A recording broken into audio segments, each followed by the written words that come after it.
Hello. Welcome to Let's Play RC. And today I will be teaching everyone, well, we will be teaching everyone what beginners or very new people to the hobby would need for tools. Hey guys, if we haven't met before, I'm Calvin. I'm Dylan, and on this channel we do all things RC, such as tips, tricks, reviews. We also do repairs, upgrades, unboxings, some awesome run videos, and some information, education, and entertainment, we hope. Dylan and I are father-son. We love playing RC, love the hobby, love doing it together, and we want to share our passion with you so that you guys all know that RC is for everyone, and we want you to get out and do something. So, like Dylan said earlier, we are going to discuss some of the tools you may want as a new RC hobbyist, okay? So if you're new here, consider subscribing.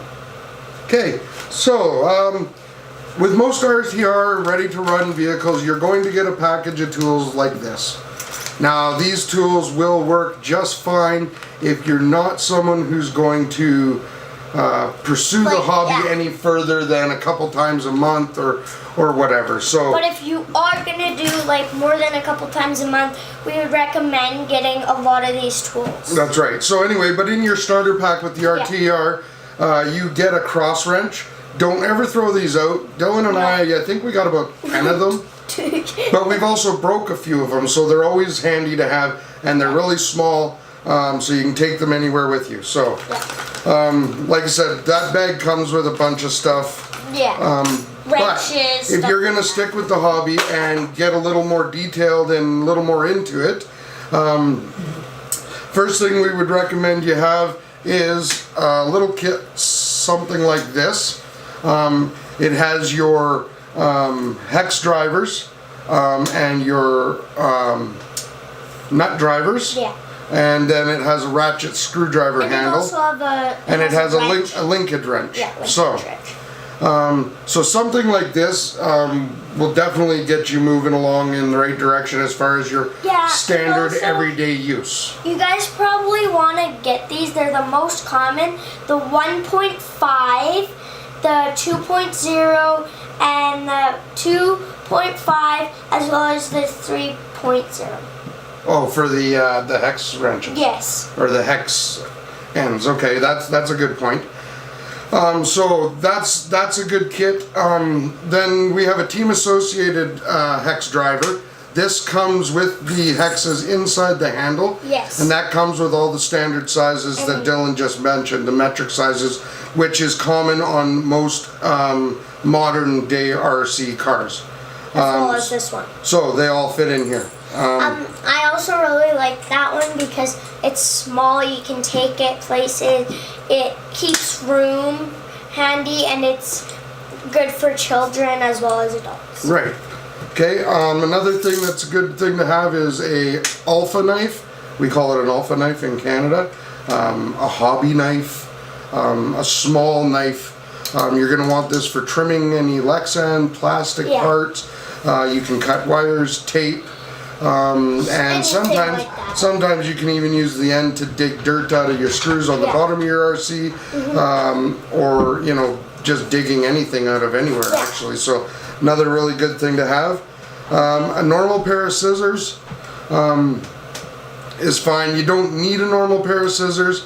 It's kind of nice to have a pair of. They're nice to open packages when you got replacement parts, because if you rip your packaging open and it's the wrong part, a lot of hobby stores won't take that package back because they can't reshelf it because it's not clean cut. So that's nice. You can cut tape with this. Obviously they're scissors. You guys know you can cut with scissors. And then Lexan scissors. If you plan on doing any new bodies, replacement clear bodies for your vehicles, Lexan scissors are the way to go. Don't try to cut a Lexan body with regular scissors. It'll be nothing but a headache and a mess. The Lexan scissors are specifically made for cutting Lexan, and they have a slight curve in them, so when you're trying to cut wheel wells, they actually curve with it. So just like when we did this body, we had to cut these out because when RC bodies come, they don't usually have this cut out. That's so right. we had to cut that out. Yes, you have to trim them yourself. Another tool for the Lexan bodies is a body reamer. And Dylan, you can explain what the body reamer is for if you like. Well, it's for, you can use it for different things. These for like pins and spinners, the holes for the body clips, body Yeah. mount holes. It's for Yeah. drilling your body mount holes nice and clean. You can use it for other things too if you want to like put lights in or something. Yeah, If so- you're like modding. So lights basically it's a hand drill in. Yeah. for Lexan bodies. That's pretty much what it is. And they're really handy. When we first started in the trade, somebody told me that and I thought, why do I need that? I can just use a drill or then we bought one, and let me tell you, it's so easy and simple to use. Nice to have a Sharpie. Same reason. When you get a new body comes with a plastic shield on it, Yeah. and you can draw your little designs on there. So that's nice. Another thing is if you're trying to mark to make sure these are good, the holes for your pins or spinners, whatever you have, it's nice to just put a little dot on there Yeah. to mark the hole. Okay, so now these here are not specialty RC tools. They're basically just a small set of pliers. Yeah. Long needle nose, short needle nose, hook needle nose, wire cutters, Needle nose. and a small bolt cutter, wire cutter. So, of course, I mean, we could talk all day to you like you don't understand any kind of physics, but why are these important? Grabbing stuff, holding stuff, gripping stuff, twisting stuff, cutting stuff, etc. So don't think about a hobby store when it comes to these, because I believe we picked these up at a local hardware store here in Canada. It's a place called Canadian Tire, but any hobby store or hardware store, like Lowe's, Home Depot, would carry something like this, and I think we got all 5 of these for, I think it's $20 or something. Yeah, I think something like that. that those are nice to have in your little kit. We suggest a bristled paintbrush or dust brush, just for dusting out and getting dirt from inside, not on the top of the body necessarily, Well, you but can on the do it. inside, just to clean it up. It's never a bad idea to have a tool to clean. That's that. Then, if you like, you can get into a higher end set of nut drivers, individuals like this, and you can get these in a hex driver as well. We don't have it for the hex driver because we have this guy, so, and that does well. Now, of course, with any tool, you can always upgrade to a higher quality tool. A higher quality tool will cost more money, but chances are it'll last longer. And then a couple other standard quick things is you want to have a flat end screwdriver. For what? Prying things. And a star screwdriver. So these you can probably find around your house. If not, again, your local hardware store, I'm sure, will carry them. Yeah. So, what do you have under this truck, Dylan? Well, I have a little stand, and Okay, it here, really give me the truck. helps for when you're doing speed tests, because then you can just kind of put your hand on it. Oh, and you want to can- show that, for, like- I guess, eh? Yeah, because then Okay. you can just kind of go like that, and it'll hold it in place, and you can pull a trigger. So if you're like doing something like a speed test or like electronic working or something like that, you have a nice stand.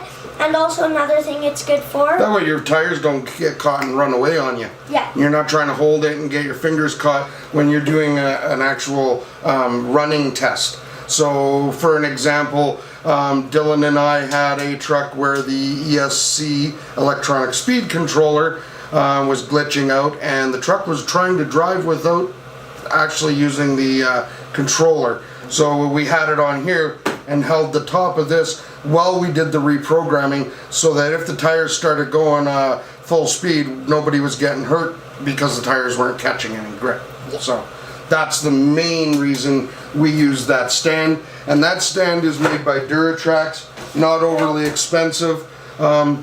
And then there's other times it's just nice to have the truck up off the ground so you can, work on things or whatever. So yeah, just take the tires off. It's nice. Okay, so that way you're not taking them off down here. And then another suggestion we would have is what you see on our table. These mats, you can get them probably at almost any local hobby store. They're just nice foam mats. They're like almost like gymnastic mats. And every brand makes their own version of these mats. Yeah, well, maybe not every, but most of them. Yeah, okay, but the reason we suggest these first off, if you're new to the hobby, there's a good chance you don't have a workshop. And also, so you don't want to ruin your coffee table or your kitchen table or your mom's kitchen table, which is even more important. If you lay down this mat, when you do the work on your car, it'll protect the surface you're working on. And also, if any screws fall, if they won't bounce, it'll just kind of... Yeah, it'll take the impact of the screw falling so it doesn't bounce away as far. See right here, it'd probably just go like that, kind of, where here it'd just go ding ding and like bounce around the garage. Right, okay, so that's that. So, that is the tools that we think you should have as a basic, brand new RC enthusiast. We hope that you enjoy the RC hobby and want to stick with it.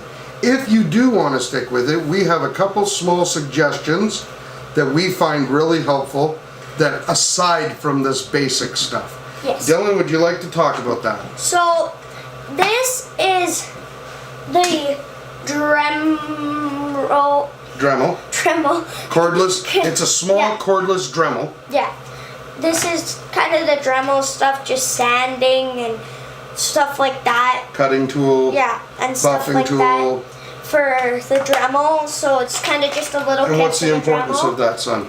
The importance of this is for when you're like just cut a body, for like when you've made a new body and you've cut it, you can like ream it out and it looks nice and after. So you can sand out your cuts, make them smooth. The other thing a Dremel is really nice for is if you happen to strip one of your hex screws, which we have done, because sometimes when you run them outside and stuff and they start to rust up, they will seize in and you'll strip it right out. Well, if you have a Dremel with a cutting tool, you can cut a groove into it and use a flathead screwdriver to pull that screw out. So that's another thing that we've noticed is good for. And not to mention, you know what, let's be honest, a mini cordless Dremel is awesome to have in any hobby shop of any kind. Hobbies and crafts, man, Dremel's the way to go. So you just switch it on and put power that you need and do what you need to. Okay, so what else, buddy? There's also this headlamp, which it's easier to see. So again, when Dylan and I first started in the hobby, we didn't have that well-lit of shop. And even if you do, sometimes when you're working on these cars, it is so tight quarters and dark inside, you can't see what you're doing. So a headlamp is kind of nice to have. You can pick that up at a hardware store for 10-15 bucks. And it just gives you some direct light so you can see exactly what you're working on. Yeah. So again, like we said, guys, these are not have-to-haves. These are convenient tabs that we like. So now the big one. The big one is this. Now, some RC guys will tell you do not use a drill. But when you are pulling a car apart with 60 some odd screws to rebuild it or to get to a part that you need to fix, let me tell you, a drill's nice. It sure saves on the wrists. So what do you want to talk about with the drill, Bill? Well, you usually would want a smaller one, like this one. Small, lightweight, cordless. Yeah, cordless, small, lightweight. You definitely want a torque setting.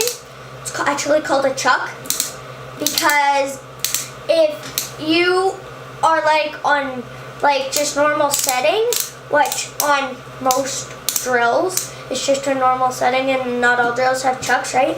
So the ones that don't, if you don't, then when you're reversing, I've talked about this in our video, I don't know what video it was though, but when you're coming out, if the truck's too high, then you can easily strip your screws. Yeah, so what Dylan's trying to get at, I guess, make sure that if you do use a drill or buy a drill for this hobby, be sure that it has an adjustable torque setting so that you're not over torquing things and breaking things. Yeah. We went with DeWalt. The nice thing about the DeWalt is it actually has the plug and play, which also works with the bits inside this team associated driver. So one thing I really like about this drill, one of my favorites about it, is when you put a bit in, for us, you don't have to hold this and reverse it or anything. You can just pops out. Yeah. It's easy as that. Like, it takes 5 seconds. So when you put it in, take 5 seconds. Not even. So that's it, guys. The only other thing I would say is make sure you have fun with the hobby. Enjoy it. Find a place that you can actually do some work on your hobby. And so, guys, that's pretty much it. So don't forget to hit that like button. Yeah, hit that like button. We like that. Also, don't forget to share this video with lots of people. And also, don't forget to hit that subscribe button. And while you're at it, make sure you hit that little bell, ding-a-ling-ling, Yeah. on the side of it. That way, every time we upload a new video, you guys will get a ringtone on your electronic. Yeah. So, anyway, until next time, get out and play. See you later.